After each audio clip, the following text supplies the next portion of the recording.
Bonjour à tous, j'espère que vous allez bien et on se retrouve aujourd'hui pour un tutoriel maquillage. Donc bien entendu ça va être celui-ci et c'est un tutoriel que je vais vous faire avec une palette mais qui va être en fait un dupe. Alors pourquoi un dupe? J'achète beaucoup de palettes chez Sephora, beaucoup de palettes sur internet, ça absolument aucun problème là-dessus. Mais c'est vrai que quelquefois vous pouvez avoir selon les palettes des dupes qui sont à des tarifs nettement moins chers, beaucoup plus abordables. Donc vous pouvez avoir des dupes qui ne sont pas forcément très bons. Vous avez par contre des dupes qui sont vraiment d'une excellente qualité. Je vous en avais déjà fait un avec un dupe, c'était le dupe de la nude de chez Huda Beauty. Et là, je vais vous en faire un autre avec un dupe d'une palette d'Anastasia Beverly Hills. Et c'est le dupe de la Sultry palette qui est fait par la marque W7, qui a énormément de palettes, qui a beaucoup repris les palettes d'Anastasia Beverly Hills. Et cette palette-là, elle est vraiment d'une qualité extrêmement bonne parce que vous avez des couleurs qui sont très belles et qui sont complètement similaires à la palette d'Anastasia Beverly Hills, sauf que cette palette-ci coûte moins de 10 €. Donc on va faire un maquillage complet justement pour vous montrer un petit peu toute l'étendue de la palette. Donc si cette vidéo vous intéresse, n'hésitez pas à mettre un petit pouce et n'hésitez pas également à vous abonner à ma chaîne. Je vous mettrai en barre d'infos tous les liens et surtout le lien de cette palette puisqu'on ne la trouve pas toujours très facilement en boutique, mais je vous mettrai le lien si jamais vous voulez pouvoir l'acheter sur internet. Et pour ce qui est du tuto, écoutez, on commence tout de suite.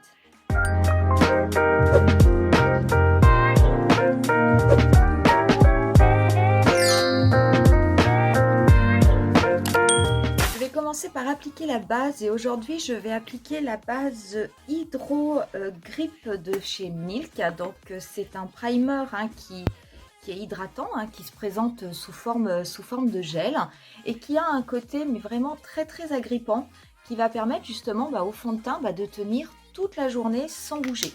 Donc j'en applique pas forcément beaucoup, je vais l'appliquer par contre sur la totalité de mon visage.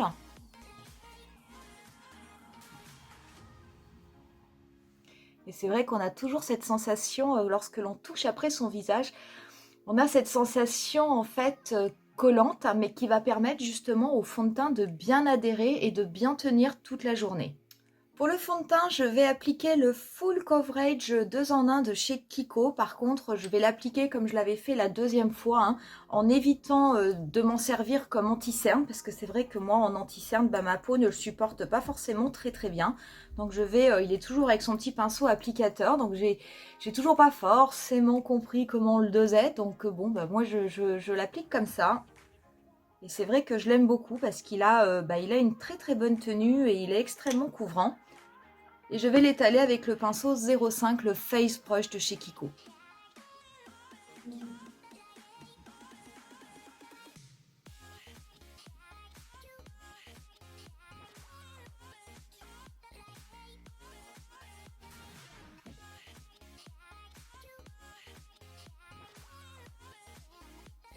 Pour ce qui est de l'anti-cerne, je vais rester chez Kiko et je vais appliquer le Active Concealer. Donc le mien, il est en teinte 02 et je vais l'appliquer avec mon pinceau 146 de chez Zoeva qui a justement une forme un petit peu biseautée, un petit peu sabot, qui va permettre en fait de bien appliquer l'anti-cerne au niveau du coin interne, là où quelquefois c'est un petit peu difficile d'accès. Donc je vais déposer l'anti-cerne.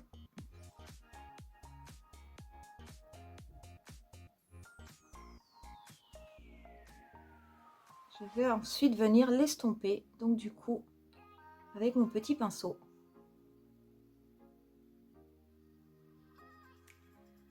J'hésite pas à essuyer sur ma main, si jamais j'ai mis un peu trop de produit.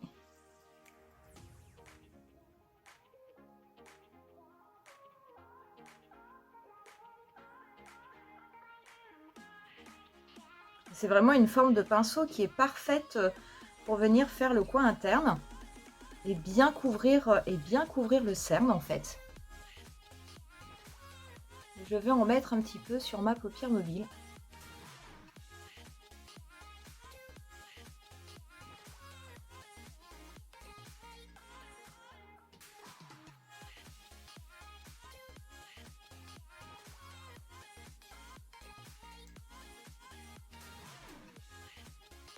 Donc on est sur un anti-cerne par contre qui est sur une couvrance totale.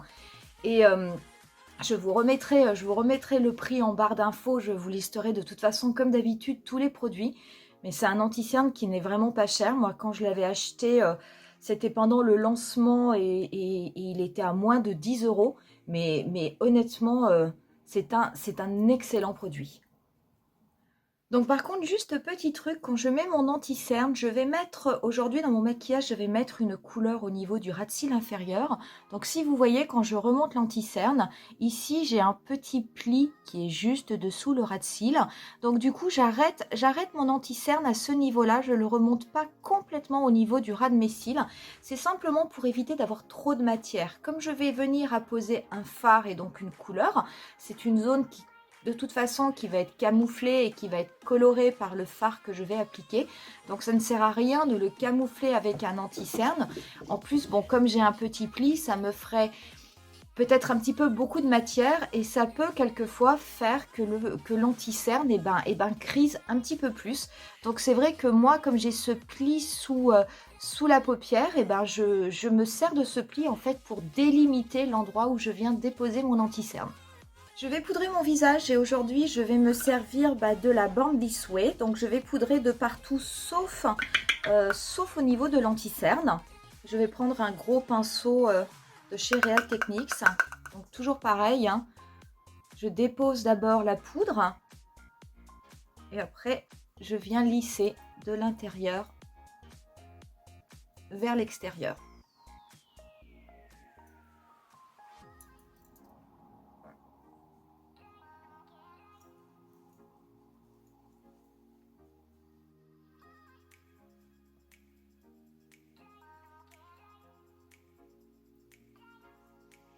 Je vais passer ensuite au sourcil et je vais me servir de mon petit pinceau 03 en teinte brun, qui est le stylo Sourcil Perfection 12 heures de chez Yves Rocher que je vous avais présenté lors de la revue et que j'adore, quoi. Déjà rien que le petit goupillon qui peigne bien les cils, je le trouve très très bien.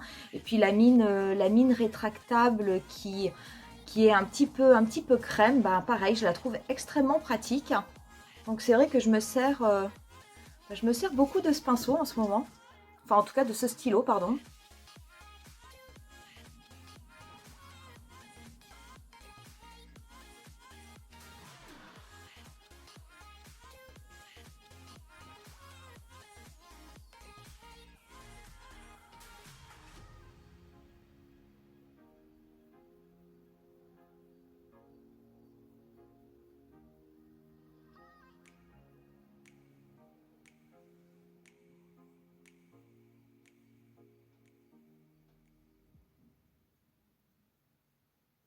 Avant de passer aux yeux, je vais juste au niveau de mon teint mettre une poudre de finition et aujourd'hui je vais me servir de la palette Turn Up the Light de chez Too Faced. Donc moi la mienne est en teinte médium et on va se servir de la teinte Soft Focus. Et je vais prendre pareil un pinceau plutôt effilé et je vais venir donc l'appliquer donc au niveau de ma zone T et juste au-dessus de ma pommette.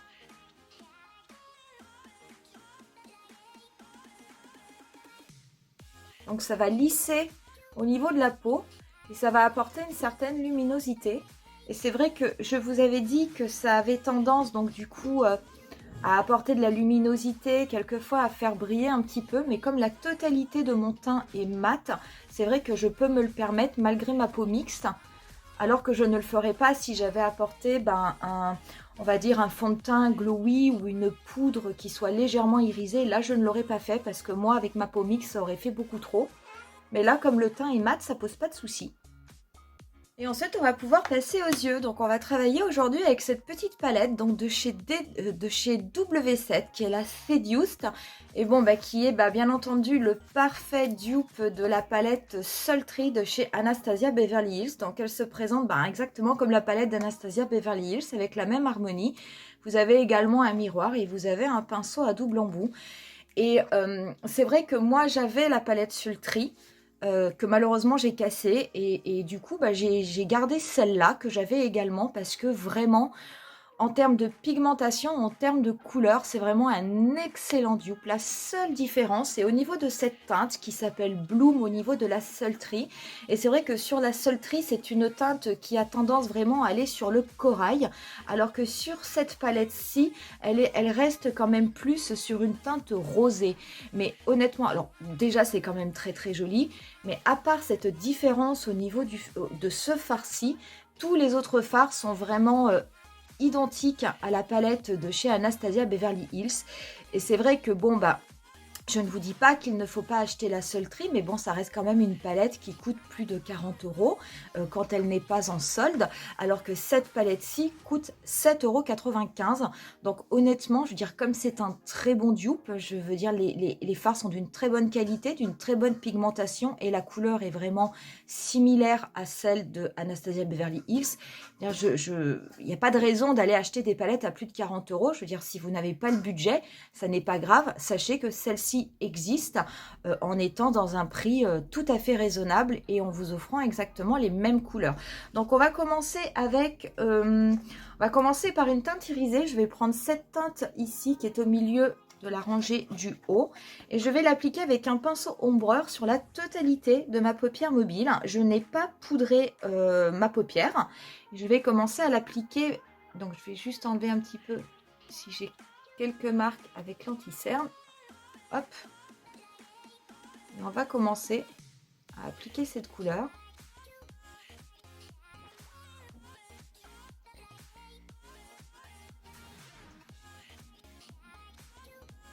Et je vais venir, mais vraiment l'appliquer sur la totalité de ma paupière mobile.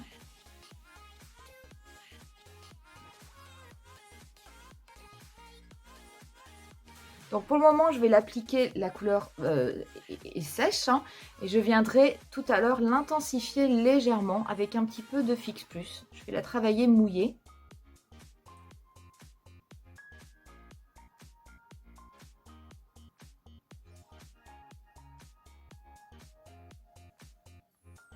Je vais prendre ensuite un pinceau 231 de chez Zoeva et je vais venir prélever cette couleur-ci. Donc dans cette palette, elle s'appelle Touch. Hein, donc bon, elle a un autre nom hein, au niveau de la palette Anastasia Beverly Hills.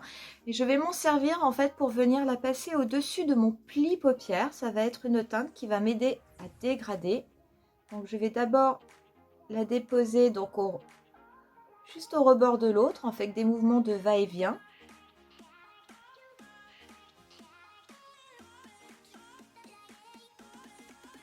Et je vais après faire des petits mouvements circulaires pour commencer à la dégrader.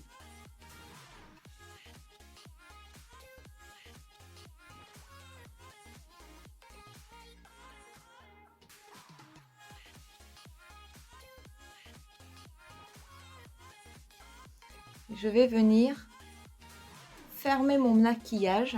Je vais rapprocher cette couleur en oblique jusqu'au niveau de mon coin interne.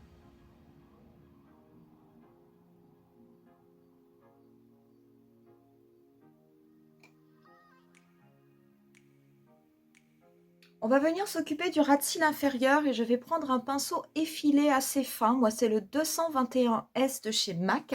Et je vais venir justement prélever cette petite couleur toute colorée qui vraiment... Alors, c'est vrai quand vous regardez la palette, vous avez quelques tons chauds, beaucoup de tons froids. Mais c'est vrai que on est sur des teintes nude. Mais c'est vraiment ce fard qui fait toute la différence et qui vient...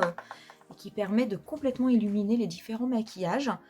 Et donc cette couleur, on va l'appliquer sur la totalité du ras de cils inférieur.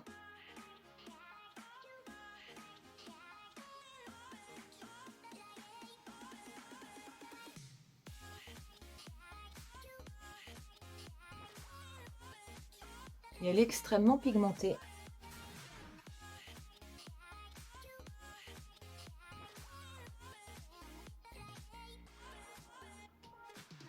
Je vais ensuite prélever un pinceau MAC des 117 et je vais venir prélever la couleur Vamp, pardon, qui est la couleur mat, C'est vraiment un marron foncé et je vais venir la dépeser en la tapotant, mais vraiment uniquement au niveau de mon coin externe. Je ne vais absolument pas la dégrader au niveau de mon pli paupière.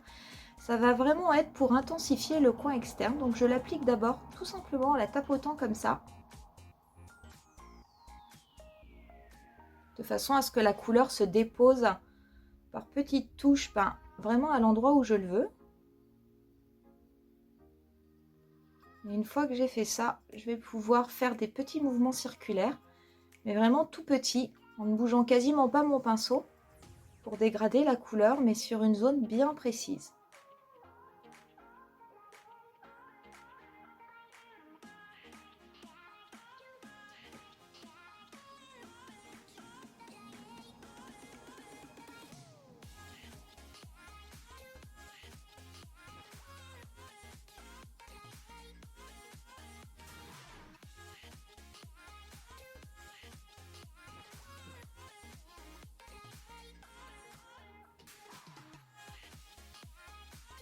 Je vais reprendre mon petit pinceau 231 avec lequel j'avais appliqué la couleur mat la plus claire et sans reprélever de matière, je vais simplement venir reflouter les bords de mon maquillage.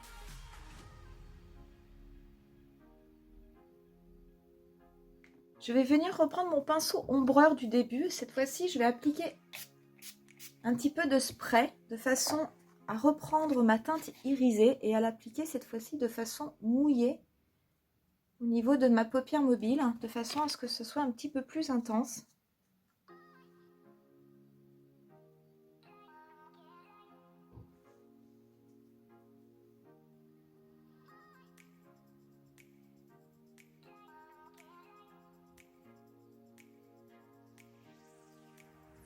Je vais venir prendre un autre pinceau, un pinceau propre, et je vais prendre la première teinte, la teinte Lace, qui est une teinte mate mais vraiment couleur nude, et je vais juste venir la passer délicatement juste en dessous de mon arcade sourcilière.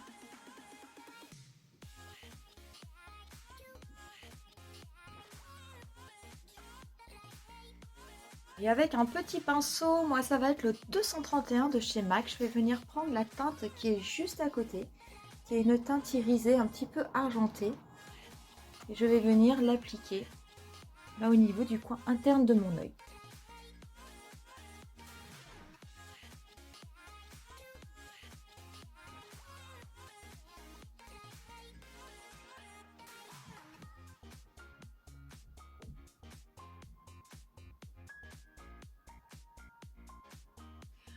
Pour ce qui est des yeux, je ne vais pas faire de trait de liner, mais je vais appliquer par contre un crayon au niveau de ma muqueuse et ça va être le 02, le crayon double embout 02 de chez Kiko, de la collection Au lit des gemmes. Et je vais appliquer en fait le côté irisé au niveau de ma muqueuse inférieure.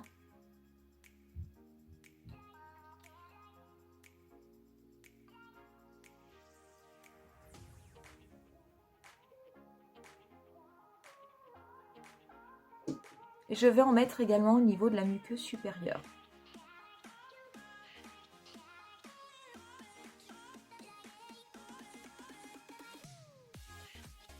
Pour le mascara, je vais appliquer le Atlash de chez Marc Jacobs, donc qui n'est pas un mascara volumateur, c'est un mascara qui est allongeant et qui est recourbant. Et je vais en appliquer 2 couches en haut, en gainant bien les cils dessous et dessus. Et je vais en appliquer également en bas.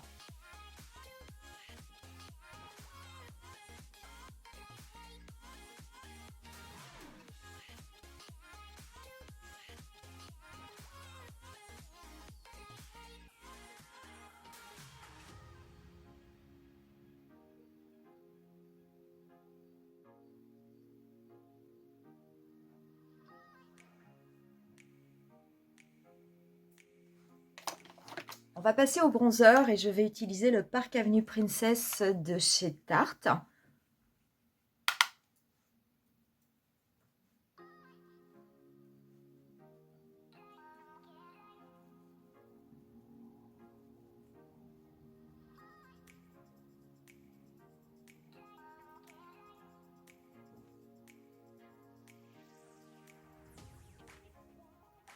Mettre un petit peu au niveau de mon nez.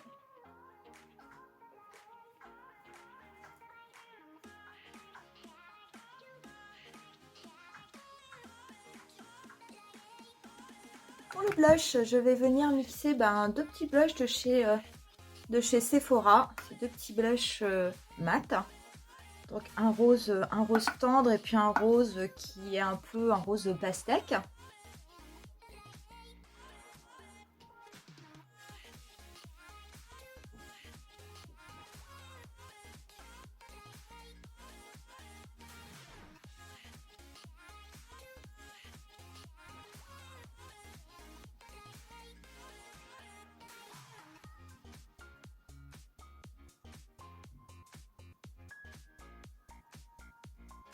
L'highlighter, je vais rester avec le Kiss of the Light de la gamme Holiday Gem de chez Kiko. Je vais venir l'appliquer là où je l'applique d'habitude.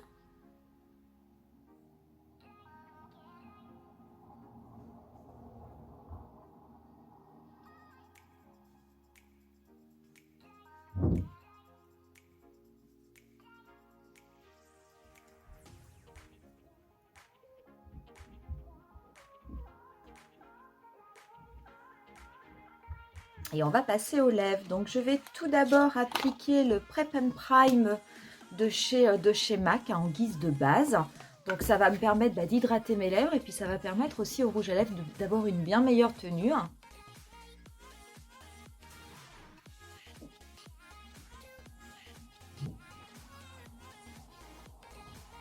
On va pouvoir passer au rouge à lèvres et j'avais envie d'essayer ce fameux rouge à lèvres de chez Make Up For Ever, le Sparkling Artist. Donc moi c'est la teinte 03, c'est le Glittering Sunstone. Donc je vous rappelle, je vous l'avais présenté pendant un haul, c'est ce sublime petit rouge à lèvres où il y a un raisin, je sais pas comment le mettre de façon à ce que ça ne soit pas trop flou. Donc il y a un raisin tout pailleté, donc les paillettes sont vraiment tout autour du raisin puisqu'en fait au niveau de l'intérieur il n'y en a pas. Alors ça n'est pas censé offrir des lèvres complètement pailletées, mais c'est censé du coup avoir un effet qui soit qui reste quand même relativement étincelant. Donc je pense que la teinte devrait aller avec ce type de maquillage. Donc pareil, vous mettez l'embout, vous pouvez le clipser dessous, donc c'est vrai que vous avez du coup votre rouge à lèvres qui ressemble tout à fait à la forme des pinceaux de Make Up For Ever. Puis on va l'appliquer, ça me fait presque bizarre de le toucher, je le trouvais tellement beau comme ça. Donc allez, c'est parti.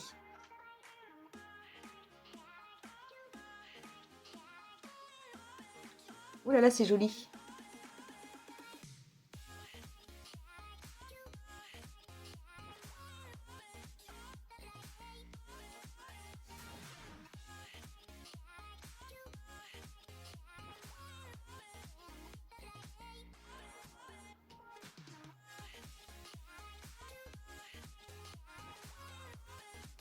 Voilà, donc il s'applique super bien au niveau du raisin. Alors je ne sais pas si vous le verrez bien à la caméra. Vous avez, quand vous l'appliquez, vous avez quelques petites paillettes qui viennent se mettre au niveau du rouge à lèvres. Mais vous avez surtout ces petites paillettes, en fait, elles viennent se fondre avec le rouge à lèvres. Ce qui fait que vous gardez sur vos lèvres un effet qui est complètement irisé. Donc oui, qu'on peut voir. Donc c'est pas quelque chose de ultra pailleté. Pas du tout même, bien qu'on pourrait le penser quand on voit les paillettes qui sont autour du bâton. Et en fait, non. Mais par contre, quand vous l'appliquez, voilà, ça apporte un côté extrêmement irisé au rouge à lèvres que je trouve très joli. Et finalement, cette couleur, elle rehausse le maquillage et je trouve qu'elle va très très bien avec. On va finir avec un petit peu de Fix Plus. Donc moi, c'est le Matte Finish de chez NYX. Et on en aura terminé avec ce premier tuto. Alors quoi vous dire, écoutez, moi cette palette vraiment je l'aime beaucoup. Vous pouvez voir le résultat. Ce sont des fards qui sont pigmentés, ce sont des fards qui se travaillent très bien, qui se superposent aussi très bien. C'est-à-dire que lorsqu'on les travaille, on n'a pas toutes les couleurs qui se mélangent pour avoir au final une seule couleur un petit peu bizarre au niveau de la paupière. Pas du tout. Donc vraiment c'était... je veux dire, pour moi, c'est vraiment une très très bonne palette. Donc, je vous rappelle qu'elle coûte quand même moins de 8 €.